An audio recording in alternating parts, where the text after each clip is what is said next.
no la registró en su mente y no oyó nada ni supo nada. Si supuestamente el accidente fue así, ¿por qué la leyenda de los caballos? Esa leyenda la lanzó alguno que se le ocurrió poner carruaje y caballo, muy alejado de la verdad. Sí, ¿Por qué? Porque según relataba mi padre, que estuvo en la fiesta, junto con el hermano de mi madre, en ese tiempo mi padre era novio de lo que fue mi madre después, y el hermano de mi madre, don Manuel Rieiro, estuvo en la fiesta con mi padre. Y él me decía que era imposible que un carruaje se trasladara de Tinogasta hacia Ricardo Gutiérrez cruzando la vía, porque no había paso a nivel. ah, Y al no haber paso a nivel, las vías estaban elevadas con relación a la calle como 60 centímetros. sí, la altura del riel sería más o Claro, menos. no un poco más. No, yo Entonces, digo la altura que tiene el riel. además, Esto, había elevado el suelo, el terreno. el terreno elevado, encima la vía, Sí, 60 centímetros elevado el terreno, más las vías. Entonces nunca pudo haber pasado un carruaje por ahí. Y aseguran que era un carruaje tirado por caballo, no. Fue un coche muy antiguo, yo tengo la foto del coche, muy muy antiguo para nosotros. Sí, Esa época era moderno. era de vigencia. Claro, era como 0 kilómetros hoy. Sí, que hasta podríamos decir como un 0 kilómetro Mercedes-Benz con aire acondicionado, Claro, más o claro, menos. claro. Así que no fue un carruaje activado por caballo. Consultado el chofer, él dice que tampoco oyó nada. Y hay que pensar que puede ser posible que no haya oído nada, porque la oscuridad era total. Quiere decir que él estaba en un lugar totalmente oscuro. Creo que no alcanzaría a ver el otro lado de las vías. Tal era la oscuridad. En medio de ese paisaje tan monótono, seguramente estaría dormitando. Es muy posible. Entonces no oyó ni vio nada. De pronto se despertó y ya el tren había pasado. Y cuando la gente del castillo se acercó a las vías, que estaba despidiéndolos en la puerta, toda campana frente al castillo cubierto de gente, que salían a despedir a los novios, al ocurrir el accidente, corrieron todos hacia las vías. Sí. Ahí el chofer se dio cuenta de lo que había pasado. Y su padre le contó dónde estaba en ese instante, si estaba en la puerta, si estaba dentro del castillo. En la puerta, ¿Y él vio? vio. Es ¿Vio? decir, oyó. Ah, por eso. Porque O no sea, se por veía. ejemplo, podríamos decir que la gente se movió hacia las vías, entonces él fue hacia las Sí, vías. claro, porque debió haber, previo al choque con el cuerpo de estos chicos, debió haber emitido algún grito, porque si no, no van, no se dan cuenta de que había pasado eso. Seguramente emitieron un grito de terror al ver la mole que se acercaba hacia ellos. Es muy posible. Entonces la gente salió de su lugar y fue hacia las vías y vio la tragedia. Por eso cuando a través de los años se oían, decían los vecinos que se oían gritos de terror por la calle Campana, por Tinogasta, por dentro del castillo, por la vereda, que los propietarios oían y vendían sus casas por nada, porque no aguantaban ese espectáculo nocturno todos los días, quiere decir que había un motivo. El grito debió haber existido. Entonces este hombre con su mujer era un hombre de mucho conocimiento dentro del gobierno del doctor Figueroa Alcorta. Tenía amigos en la Cámara de Diputados, senadores, políticos. Se dice que era muy amigo de Alfredo Palacio y toda la cúpula socialista. Prohibió que ningún medio informativo se ocupara del asunto. Armó una especie de ejército, una patota, para sacar a empujones a los periodistas que se entregaron ahí a registrar el hecho. Por eso no hay registros en ningún periódico de la época de esto.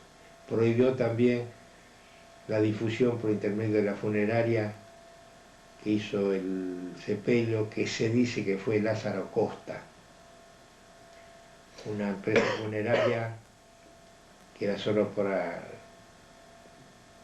los grandes personajes de Buenos Aires, no cualquiera hacía un servicio con Lázaro Costa. Bueno, todo se prohibió, se fue del país renegando del país, quiso borrar de su mente toda la Argentina. Dice que la maldición de su vida fue por haber venido a la Argentina. Desapareció del país y quedó abandonado por varios años el edificio. En el año 1920 y tantos, por la década del 20, más o menos el 23, 24, eso está un poco confuso, no lo tengo claro porque no se registró, ni mi padre se ocupó en registrarlo.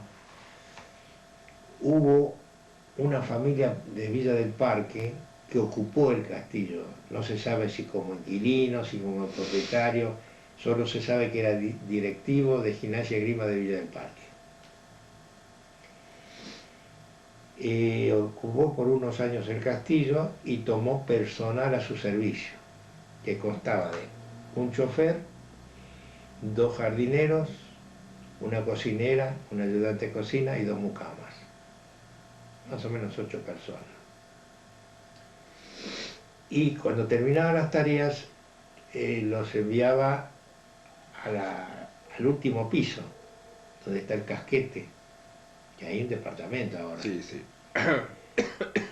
A las pocas semanas salían disparando el personal, escaleras abajo, diciendo que no se podía dormir, porque oían alaridos, quejidos, llantos, ruido de cadenas, pasos, ruido de una locomotora que transita haciendo un enorme ruido por sobre las vías, una serie de cosas así que ellos no estaban dispuestos a tolerar y no aguantaban y se iban, renunciaban a su trabajo y se iban. Eso enseguida ocurría, a la semana, 10 días, 15 días, 20 días más no duraban. Se volvía a reponer el personal, o tratando de servidumbre. Pasaba exactamente lo mismo, así 3 o 4 veces. Entonces el que ocupaba el castillo en ese entonces dijo: debe ser su gestión, porque los que se van le cuentan a los que vienen lo que pasa, y estos se sugestionan y creen ver lo que los otros le cuentan. Entonces decidieron traer una sola persona, una, que no se contactara con los que se iban. Y fue así que esta gente tenía familiares en la provincia de Mendoza y les pidieron que mandaran una sola persona, una, que hiciera el trabajo provisoriamente de todos los demás, que fuera cocinera y al mismo tiempo realizar alguna tarea de limpieza. Mandan a una señora, absolutamente desconocía el problema, viene por el ferrocarril Pacífico, hoy San Martín, baja en Retiro, toma un taxi, llega al castillo, trabaja todo ese día, aproximadamente a las 10:30 de la noche, sube a su aposento arriba, el primer día, y a la madrugada lo mismo que los demás, corriendo por las escaleras abajo, gritando que había visto cosas, sangre, gritos, fantasmas, gente que se movía, puertas que se cerraban. Y entonces quiso irse. Y dijo, la única forma que yo me quede acá es viviendo de noche en el barrio y trabajando de día en el castillo. Y así lo hizo durante 4 o 5 años. En 1929 esa mujer se retira del barrio, seguramente por un nuevo trabajo, y se va a vivir al parque. Solo quedan los relatos de las cosas que ella vivió ahí adentro. ¿Y empieza a trabajar él en qué año? Y más o menos entre el 24 y 1925, estuvo hasta el año 29, 1929, ahí se fue. ¿Y dónde es que paraba ella cuando trabajaba ahí? Acá. Está ahí la habitación todavía donde dormía ella. Está intacta como estaba. ¿Y le contaba las cosas que había? Sí, contaba. Y todo yo lo relato en su revista, este señor de Simone. ¿Y usted se acuerda de una que le haya dicho? Muchas anécdotas, muchas. Una para contar. Bueno, una para contar, que también yo lo relato en la revista. Sí, sí. Un día, hay muchas, pero voy a elegir una. En un día de Franco, que le daban un día por semana, ella tenía unos amigos en Constitución y toma el casi reciente inaugurado tranvía 84, que iba de Villa del Parque a Constitución. Se había inaugurado en el 1924 la línea. ¿Salía de qué parte de Villa del Parque? Nazarre y Cuenca. La mano era al revés en ese entonces. ¿Era doble mano Cuenca? Sí, doble mano. Y claro, sí, se hacía al revés. El tranvía venía Nazca, Nogoyá, Cuenca, Nazarre, Helguera, otra vez Nogoyá y Nazca, hasta su ruta, su destino. Sí, sí. Ese día de Franco, ella se toma el tranvía, va a Constitución y a una hora determinada, alrededor de pasar a las 10 de la noche, decide volver, toma el tranvía de vuelta. Llega a Nogoyá y Cuenca, baja. Vino acá a su lugar. Sí. En ese tiempo la manzana que da Santo Tomé, Lavallol, Albalejonte y los fondos de Concordia eran todos baldíos. Todos baldíos. Hay un alambrado en lo que hoy es Pasaje Tobas, que llegaba desde Lavallol hasta Concordia. La gente, para no dar la vuelta por la manzana, cruzaba por el medio del baldío. Y habían roto el alambrado y habían hecho una especie de pasadizo, de puerta, con el alambrado roto. Sí, sí. Y la gente, para no dar toda la vuelta, cortaba camino por el medio del baldío. Bueno, ella bajó en Cuenca, llegó a lo que hoy es Pasaje Tobas. ¿Pasaje Tobas entre qué calle está? Entre Concordia y Lavallol. Y después las otras dos, que es Santo Tomé. Santo Tomé y la otra Marcos Sánchez, y la de acá Regui. Sí. Entonces nosotros acá teníamos que también, por no dar la vuelta por Arregui, teníamos una puerta en el fondo que daba justamente al potrero, al baldío. Todos los vecinos teníamos una puerta que daba al baldío. Es decir, en el alambre, se cortaba el alambre y se fabricaba una puerta medio estilo casero para no dar la vuelta por Arregui o por Santo Tomé. Así que todos salíamos directamente de nuestra casa hacia el baldío. También se entraba, no se daba la vuelta, se entraba por los fondos. Y esta mujer baja en la olla de Cuenca, llega aquí al que hoy es Pasaje Toba, cruza el alambrado, más o menos 11 de la noche o algo más. Y en lo que ahora es la curva del pasaje Martín Pescador, Sí, hay una curva, sí, sí. ahí había una casona vieja, que era que habitaba un señor llamado Ernesto Ciarlo, que el hermano era funcionario municipal en ese entonces. ¿En qué parte estaba? Porque en un lado está el Arco Verde. Frente al Arco Verde. Ah, Quiere decir que de ese edificio hasta Lavallor, todo baldío. Del pasaje Tobas a Álvarez Jonte, todo baldío. De Lavallor a los fondos de Concordia, todo baldío. De noche, sin luces. La mujer cruza. las calles ya estaban Sí, no, las calles ya de estaban. tierra, De tierra, pero estaban proyectadas, sí, armadas, digamos. armadas, sí, de tierra, pero estaba. La mujer cruza.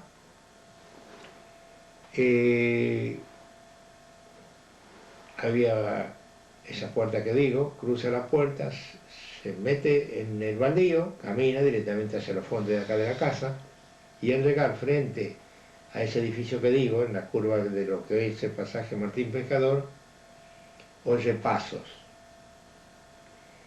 Y ella dice, no suena como que caminan sobre pasto o sobre tierra, suena como que caminan sobre madera, y eso no puede ser, estamos en el baldío. Quiso dar la vuelta a la cabeza varias veces y no se animó. Tuvo miedo. De pronto oye los pasos a un costado y a otro de ella. Mira y no ve nada. Entonces pensó, si es alguna persona que me está siguiendo, tengo que verla. Nada. Los pasos seguían. Al llegar casi al lugar donde teníamos los fondos nosotros, se le aparece una figura, según contaba ella, enorme, no humana. Figura humana pero enorme, como de 3 metros, así una cosa tremenda. Y moviéndose de una manera que ningún ser humano puede moverse, con una velocidad extraordinaria, para el costado, a la derecha, arriba, hacia abajo, y dando alaridos. Se pone a correr y llega a los fondos de esta casa, a los gritos. En ese entonces nosotros teníamos un perrito Foster, Botafogo de nombre, tengo la foto, empezó a ladrar. Esta mujer estaba desmayada al borde de la puerta nuestra. Van mis padres allí, la ven tirada del lado del potrero, del lado del baldío. Ya entran, llaman al médico, doctor Garay. Mi padre se fue hasta Nogoyá, entre Helguera y Algerich. Vereda impar. Ahí estaba el doctor Garay, el único médico que había en ese entonces en Villa del Parque. ¿Estaba la sede de Racing? No, ¿No? nada que ver. Estaba el club Villa del Parque, ¿Ahí? ahí, que después fue clausurado dicen, por jugar clandestinamente dinero. Bueno, desde allí vino el médico, la atendió, le dio los medicamentos necesarios y se rehabilitó. Esa es una de las tantas. Después contaba de objetos en el castillo que se trasladaban de un lado a otro sin que nadie los tocara. Ahora, cuando el padre de la chica que muere, Sí. él se va, no se sabe cuándo lo vende, Eso o si dio un poder a alguien y se fue. eso es lo que está confuso. Unos dicen que lo vendió, otros dicen que lo alquiló, otros dicen que no hubo nada de eso. Está muy confuso. ¿Qué hizo con el edificio? Está muy confuso. Quien diga que conoce exactamente la historia, no creo que esté diciendo la verdad. Está muy confuso eso. Lo raro del caso, volviendo a la historia del accidente, es que al poco tiempo de ocurrir el accidente, empieza a morir gente que concurrió a la fiesta. A los 38 días de la fiesta, fallece mi tío Manuel de un accidente, no ferroviario, pero un accidente. Se desplomó un andamio de una obra y le cayó en la cabeza y quedó instantáneamente muerto, a los 38 días. Posteriormente, al poco tiempo de esto, empiezan a morir, se decía, gente que había estado en la fiesta. ¿La fiesta en qué año fue? 11, 1 de abril de 1911. Yo tengo algún souvenir de la fiesta. Tengo una caja de habanos, de las tantas que había en la fiesta. ¿Calculado de invitados? Invitado No, no se sabe eso, muchos eran. Eran todos invitados de la clase alta. Sí, ¿y estaba Antonio Devoto? ¿O no se sabe tampoco? Que no se sabe, pero no creo que haya estado. Si no se hubiese divulgado la noticia. Pero gente del gobierno sí estuvo. Diputados, gente vinculada a partidos políticos, deportistas, porque el novio creo que practicaba yachting, remo, Ajá.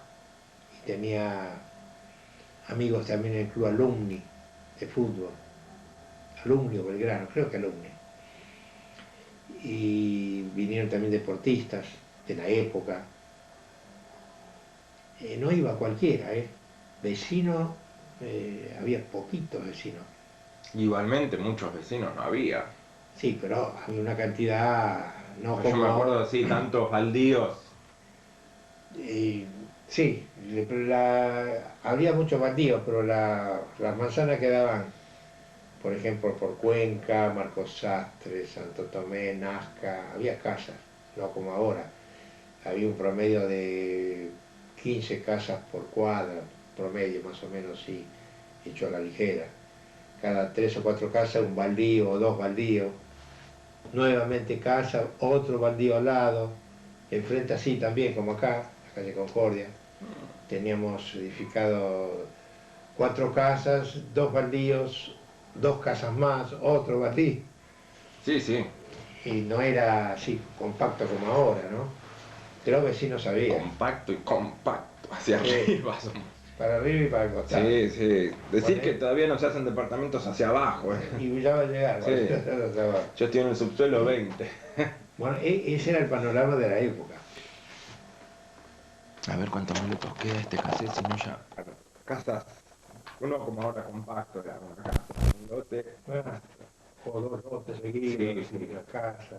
Y entonces lo primero que se habitó es la zona de la estación, Sí, Cuenca. Cuenca, Nazarre, Benincueve. ¿Y en qué año? Porque estaba la casa de Cambiaso, en donde está el Banco Provincia, Sí. en ese lote.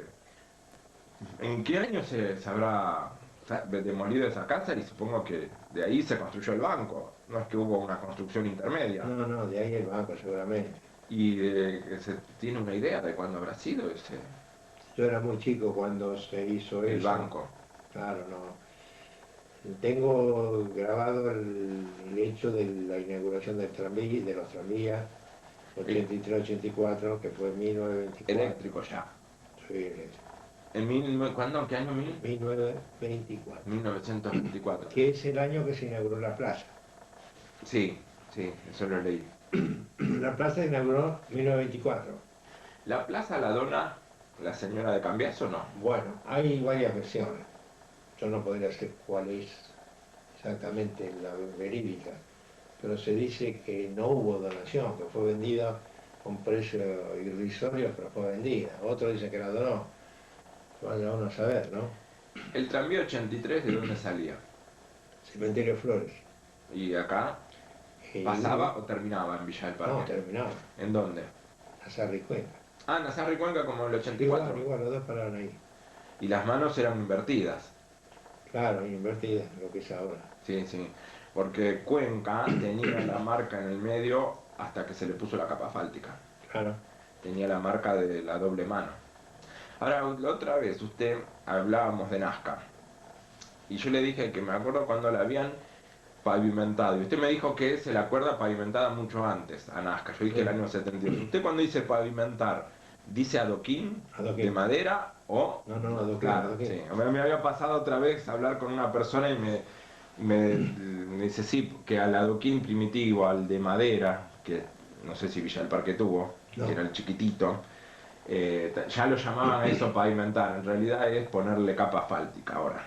Pero se le dice No, pavimentar. Nazca era el adoquín grande. Sí, sí, sí. Bueno, yo conocí la plaza, por ejemplo, en la época que se inauguró,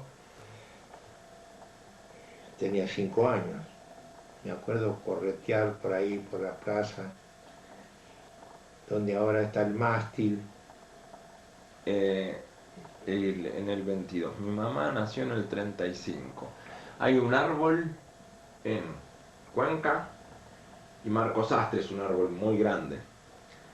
Que dicen que mi abuelo iba y le cortaba para la Navidad un pedazo de rama y hacía el árbol de Navidad. Eh, Aparte que cuando pasamos y vemos ese árbol decimos qué tamaño debía tener porque ahora no, ni con una escalera uno puede cortarle un pedazo de rama al árbol. El árbol está. sí, tiene un montón de años. Sí, sí, el árbol está muy grande. Y la Santa Ana empezó a funcionar ¿en qué año? Dentro de la Virgen Niña, ¿no? No era... La Virgen Niña estuvo alrededor de los principios de la década del 20. En el 25 se pasa a la que ahora Sí, es Santa Ana. sí, ahí que es cuando se Está de inaugura paz. la escuela, Claro. puede ser, Sí, sí, en sí. San José, San José, que estaba el padre Rigoni. Vicente Rigoni. Y la Virgen Niña, ¿en qué año es? En el 12. Ajá. O sea, en el 8 se funda el barrio, o sea, a los pocos años. Y en la década, a principios de los 20, empieza la iglesia. Se inauguró en el 25. Sí, sí. Y el alumbrado público era farol a queroseno, Sí. que duró pocos años por la calle Cuenca. Enseguida se puso la electricidad. Todas las calles principales del barrio, o sea, tomamos Cuenca, Nazca, Nogoyá, Nazarre. Enseguida, hace poco tiempo duraron los faroles. ¿En qué año los habrán puesto? Y yo calculo que en el 22, 23 ya estaba la iluminación eléctrica. No así las calles de acá, porque Villa del Parque, de Nogoyá hacia Álvarez Jonte, se notaba que